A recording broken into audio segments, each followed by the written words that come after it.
me to myself, Charlie! Did you know Eric Roberts has appeared in over 700 films and TV shows? That's more than Tom Cruise, Al Pacino and Robert De Niro combined. He's been nominated for an Oscar, starred in gritty 80s classics, headlined cult VHS action flicks, and popped up in some of the biggest blockbusters of the 21st century. But Eric Roberts' career isn't just about sheer numbers. It's one of the strangest, most unpredictable journeys in Hollywood history, a story that swings from dazzling early promise and critical acclaim through years of personal turmoil and B-movie overexposure, before looping back around to cult icon status. At one point, he was being hailed as the next Pacino. A few years later, he was turning up in straight-to-video thrillers faster than most people could rent them, and yet he never stopped. This is the rise, fall, and fascinating reinvention of Eric Roberts, a man who didn't just survive Hollywood, he bulldozed through it in his own eccentric way. So what happened to Eric Roberts? Let's fade to black. Eric Anthony Roberts was born on April 18, 1956 in Biloxi, Mississippi, but his story really starts in the suburbs of Georgia, where he grew up in a household that was, to put it mildly, unconventional. His parents, Betty Lou and Walter Roberts, ran an actors and writers workshop for kids out of their basement. The Roberts home was full of theatre people, music and chaos, and from a young age Eric was surrounded by performance. As a child, Eric had a pronounced stutter, but when he acted, it disappeared completely. The stage became a kind of safe haven for him, a place where he could express himself fluently and fearlessly. That early immersion in drama lit a fire that would define his entire life.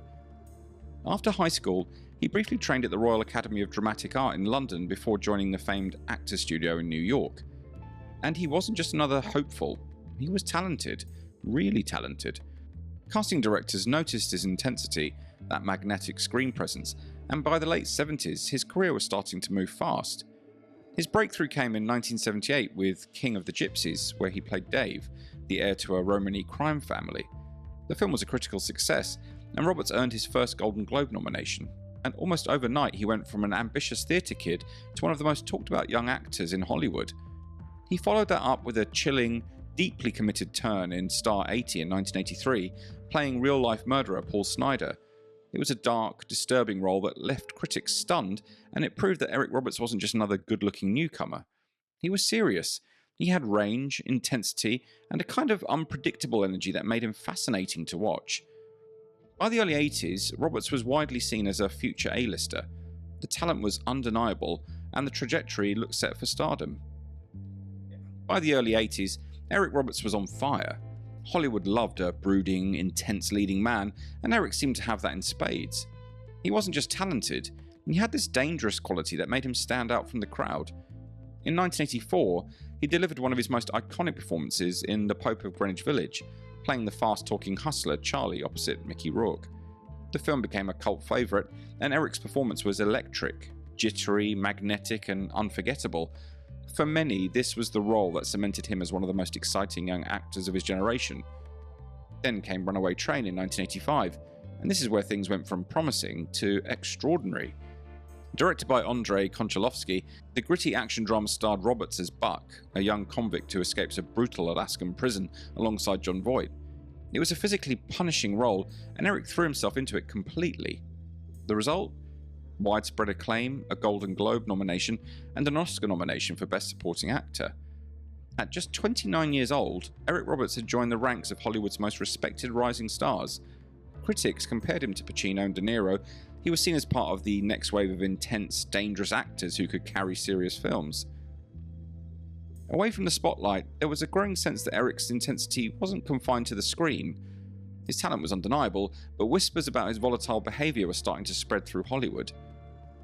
Hollywood has a long memory when it comes to difficult behaviour, and for Eric, the turbulence was just beginning.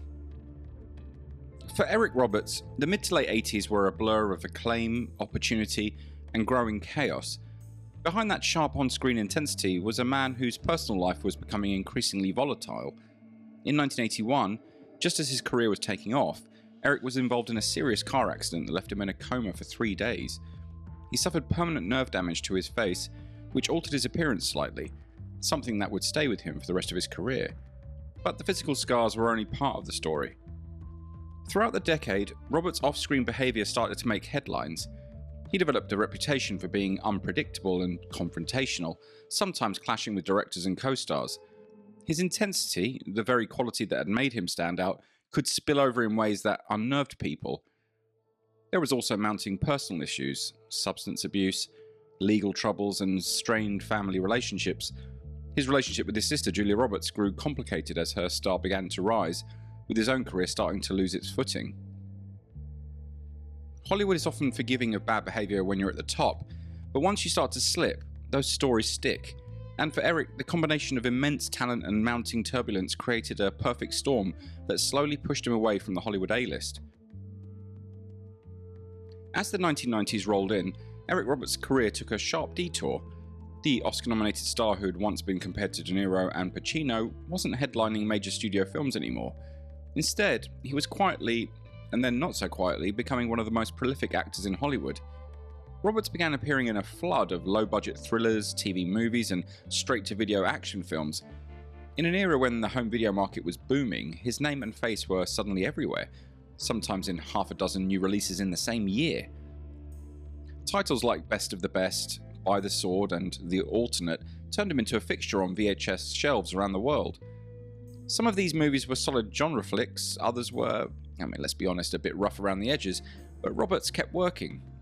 Constantly. For him, acting wasn't about prestige anymore. He once said, "I just love to work." And he meant it. Big budgets or not, he never stopped. Occasionally he'd pop back into the mainstream, appearing in films like The Specialist opposite Stallone and Sharon Stone, or surprising fans in Doctor Who as the flamboyant master. But for the most part, this was Eric Roberts' wilderness era. Relentless, unpredictable, and oddly fascinating. While other actors worried about overexposure, Roberts leaned into it. He became a kind of cult figure, the guy who seemed to be everywhere all the time. By the 2000s, Eric Roberts had become something of a legend, not just for his early career highs, but for the sheer volume of work he'd taken on. And funnily enough, that relentless work ethic started to pay off in unexpected ways. A new generation of filmmakers who'd grown up renting his films in the VHS era began to cast him in indie projects, cult comedies, and quirky character parts.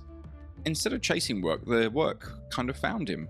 Roberts leaned into the persona that had organically formed around him, the unpredictable, magnetic veteran who could steal a scene in seconds. Then, in 2008, Roberts landed a role that would bring him roaring back into the Hollywood spotlight, Sal Maroni in The Dark Knight. Christopher Nolan's Batman sequel was a global phenomenon, and while Roberts wasn't the headline star, his presence gave the film a touch of that classic 80s grit. For many viewers, it was a reminder of just how good he could be when given the right material. After The Dark Knight, Roberts embraced a kind of cult elder statesman role. He popped up in The Expendables, bizarre horror sequels like The Human Centipede 3, and countless indie films. He was everywhere again, but this time it felt intentional. And through interviews and appearances, you could sense a shift in him. He seemed more relaxed, reflective, even amused by his own career. He knew he'd become a bit of a pop culture icon, and he didn't run away from it, he just completely embraced it. Eric Roberts' career is, quite simply, one of the wildest Hollywood journeys you'll ever come across. Few actors have experienced that kind of meteoric rise, dramatic fall, and relentless reinvention, and almost no one has matched his sheer output. With more than 700 film and TV credits to his name, Roberts has worked at a level that's almost impossible to comprehend. He starred in Oscar-nominated dramas, cult classics, bargain bin thrillers, and everything in between. His career defies the usual narrative arcs. Instead of peaking and fading, he just kept going, carving out his own unpredictable path. His legacy is complicated but undeniably fascinating. On one hand, he's remembered for those early powerhouse performances in Runaway Train and The Pope of Greenwich Village, where he seemed destined for Hollywood's top tier. On the other, he became a symbol of something far rarer, the working actor who never stops. In his personal life, Eric's journey has had its share of ups and downs.